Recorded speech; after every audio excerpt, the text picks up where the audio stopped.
कमाल है, हम जहां भी पहुंचते हैं कातिल हमसे पहले ही पहुंच जाता है। मुझे लगता है इसका खून भी उसी ने किया है जिसने शंकर का खून किया है। इसका मतलब ये कि ये भी उस रॉबरी का हिस्सा है और इस बैंक रॉबरी के मास्टरमाइंड ने इसे भी मार डाला।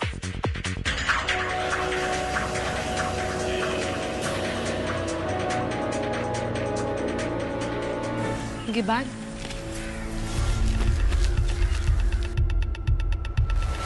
ये देखो, इसमें जोकर का ड्रेस और ये मास्क। आई एम श्योर इसने यही पहनकर वो वैन चुराई होगी।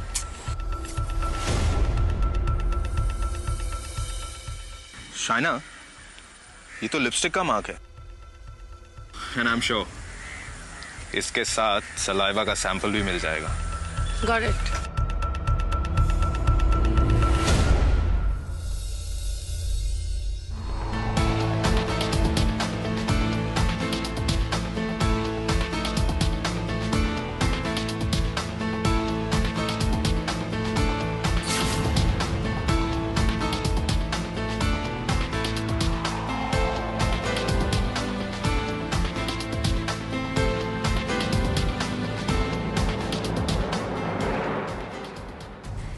तुमने मुझे यहाँ ऐसे बुलाया क्यों है?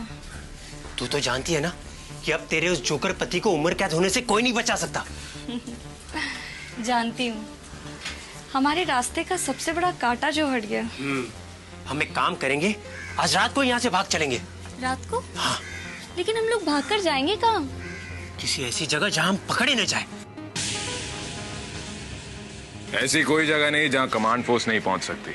चलिए अब हम आपको सैर करवाते हैं कमांड फोर्स ऑफिस की। आइए।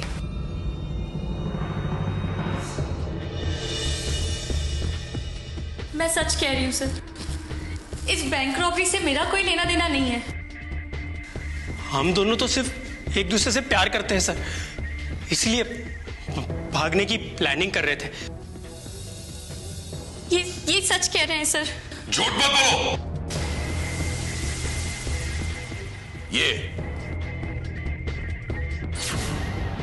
ये मुखौटा पहनकर तुमने बैंक की गाड़ी चलाई थी, बोलो। बोलो, देखो सीधे सीधे बोलो, वरना मुझे बुलवाने के और भी तरीके आते हैं। बोलो। ऐसा मत बोलो मैडम, मैं वैन कैसे चला सकती हूँ? मुझे तो ड्राइविंग ही नहीं आती है। झूठ बोलते हो तुम। इसी मुखौटे का इस्तेमाल करके तुमने शंकर और उस ड्राइवर बाबू का खून किया है। नहीं, ये झूठ है सर, मैंने किसी का खून नहीं किया है। अच्छा, इस मुखौटे पे साफ साफ लिपस्टिक का मार्क दिख रहा है और वही लिपस्टिक तुमने आज भी लगाई हुई है। ऐसी लिपस्टिक तो बहुत कॉमन है सर, ये तो आजकल हर लड़की लगा के घूमती है। अच्छा, मगर हमें उस लिपस्टिक के साथ साथ सलाइवा यानी कि लार भी मिली है, जिसका डीएनए सैंपल इस वक्त इनके डीएनए सैंपल से मैच किया जा चुका होगा। और एक बार डीएनए रिपोर्ट आ गई, उसके बाद तुम्हारे पास सफाई का कोई मौका नहीं होगा, समझी?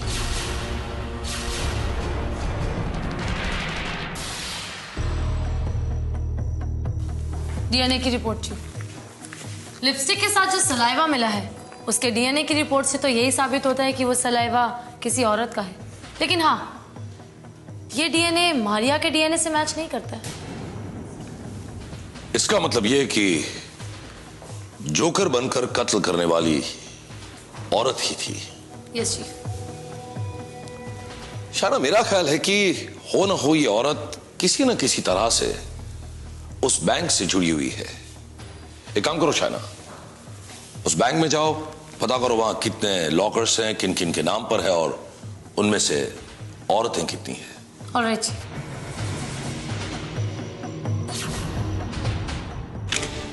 ये कैसे पॉसिबल है? मैं अपने लॉकर होल्डर की लिस्ट आपको कैसे दे सकती हूँ? ये हमारे रूल के खिलाफ है। देखिए, हम जो कुछ भी कर रहे हैं आपके बैंक का पैसा ढूंढने के लिए कर रहे हैं। इसीलिए आपको भी हमारे साथ कोऑपरेट करना चाहिए। सॉरी, मैं अपने बैंक की पॉलिसी के अगेंस्ट कुछ नहीं कर पाऊंगी, इसलिए आपको कोर्ट से ऑर्डर लेके आने होंगे, वरना मैं आपकी कोई मदद नहीं कर पाऊंगी।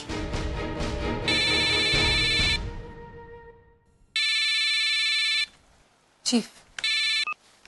Yes chief. Okay. What? Okay chief, thank you. Good news है, आपका पैसा बहुत जल्दी मिल जाएगा क्योंकि वो बाइक वाला जोकर बाबू बच गया है। कल सुबह तक वो बयान देने की हालत में होगा। Thank God.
आप जिसे यहां मारने आई हैं, वो तो पहले से ही मर चुका है।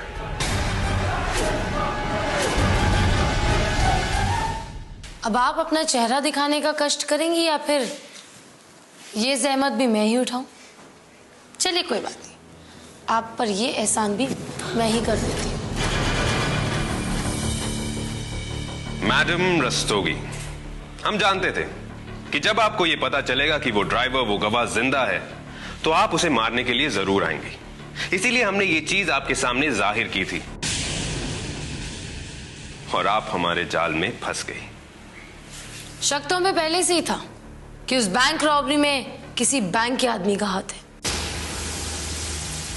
अब आपके लिए बेहतर होगा कि आप अपना गुनाह कबूल कर लीजिए और बताइए वो रुपये कहाँ हैं जो वैन में थे? वो रुपए आप लोगों को कभी नहीं मिल सकते। मैंने ऐसी जगह पर छिपा के रखे हैं कि वहां कोई नहीं पहुंच सकता। रियली? ये तो प्रॉब्लम हो गई। वैसे इतने सारे रुपए कोई किसी सेफ जगह पर ही रखेगा ना शायना?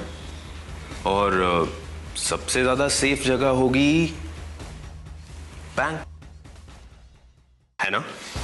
लेकिन वो आपको कैसे मालूम पड़ा? मैं बता देती हूँ मैडम, उस वैन के पास बने बाइक के टायर के निशान की वजह से जब हमने वो निशान देखा तब सबसे पहले यही दिमाग में आया कि इतना सारा पैसा कोई बाइक पे कैसे ले जा सकता है। एग्जैक्टली। दरअसल वैन की चोरी एक दिखावा था, एक नाटक था। लेकिन नाटक जितना भी अच्छा हो, उस पर से पर्दा जरूर हटता है एक ना एक दिन। तो बताइए सच क्या है?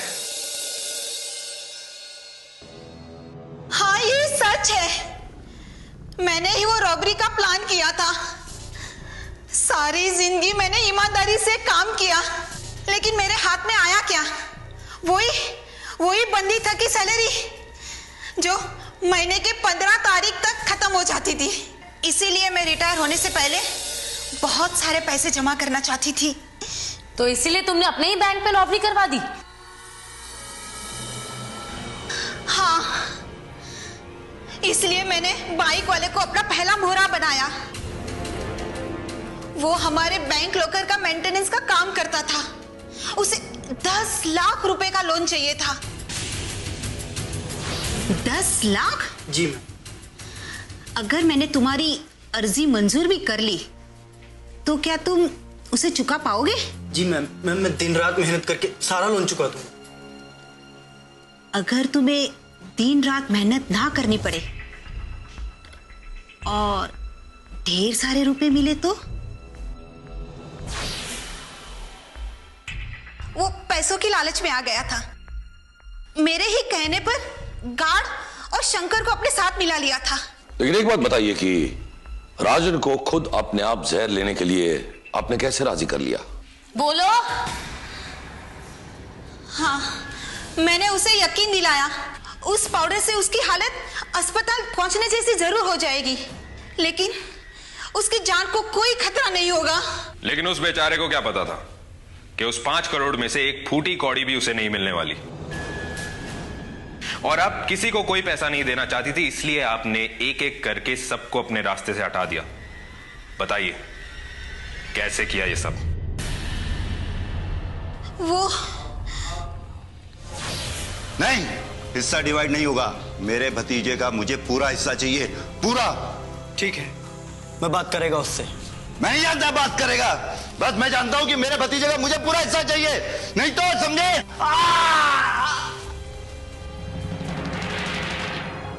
कितनी अजीब बात है, जिस मुखौटे से आप अपनी हकीकत, आपकी असलियत हमसे छुपाना चाहती थी, उसी मुखौटे ने आपकी असलियत हमारे सामने खोल कर रख दी। आपके आसपास की दौलत की चमक से आप चौंधिया गई थी, लेकिन आप एक बात भूल गई थी कि वो दौलत किसी और की अमानत है, कि जुर्म से कमाई हुई दौलत से दुनिया का कोई सुख खरीदा नहीं जा सकता।